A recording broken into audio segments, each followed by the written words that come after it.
Bonjour et bienvenue dans l'Exode. Aujourd'hui, nous plongeons dans les Écritures, dans le chapitre 12 à partir du verset 37. Le nombre des Israélites qui partirent de Ramsès pour Sukkot était d'environ 600 000 Fantasiens, sans compter les enfants. Une grande foule de gens de toutes sortes montèrent avec eux. Ils avaient aussi des troupeaux considérables, de petits, de gros bétail.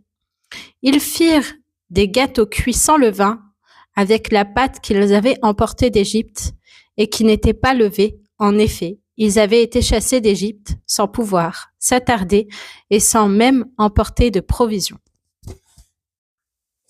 Un départ massif et précipité, une délivrance qui n'était pas réservée qu'aux Israélites, mangeant du pain sans levain, un symbole de pureté et de rupture avec le péché.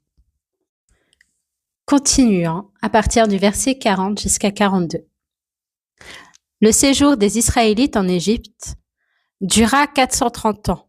Au bout de 430 ans, ce jour-là précisément, toutes les armées de l'Éternel sortirent d'Égypte.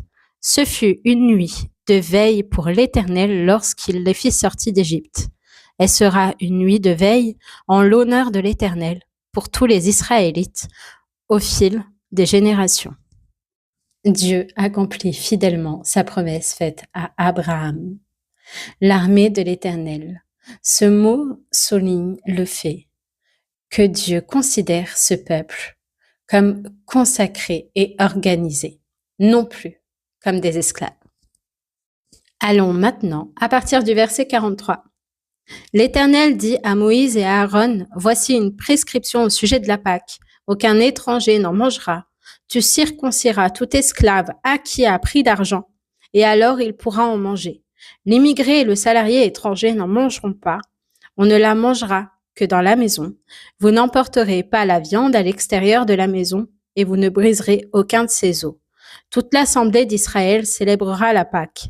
Si un étranger en séjour chez toi veut célébrer la Pâque de l'Éternel, tout homme de sa maison devra être circoncis, alors il pourra s'approcher pour la célébrer, et il sera comme l'Israélite. Mais aucun incirconcis n'en mangera. Il y aura une seule loi pour l'Israélite et pour l'étranger en séjour parmi vous.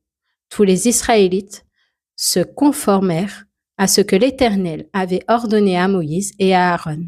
C'est ainsi qu'ils agirent. Et ce jour-là, précisément, l'Éternel fit sortir les Israélites d'Égypte en corps d'armée. Dieu établit ici les règles d'appartenance à son alliance. Seuls les circoncis peuvent participer à la Pâque, c'est-à-dire ceux qui appartiennent à l'alliance authentique de Dieu. La grâce de Dieu est ouverte aussi à ceux qui veulent appartenir à cette alliance. Voici une référence dans le Nouveau Testament, dans 1 Corinthiens 5, du verset 7 à 8. « Purifiez-vous donc du vieux levain afin d'être une pâte nouvelle. Puisque vous êtes sans levain, en effet, Christ, notre agneau pascal, a été sacrifié pour nous.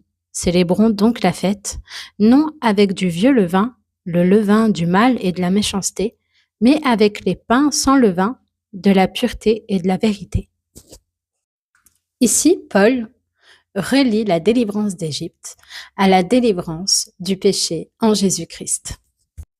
La sortie d'Égypte ici symbolise quitter le monde du péché, le sang de l'agneau, la protection du salut, ainsi que le pain sans levain, et quitter notre vieille nature, s'en débarrasser, une vie purifiée.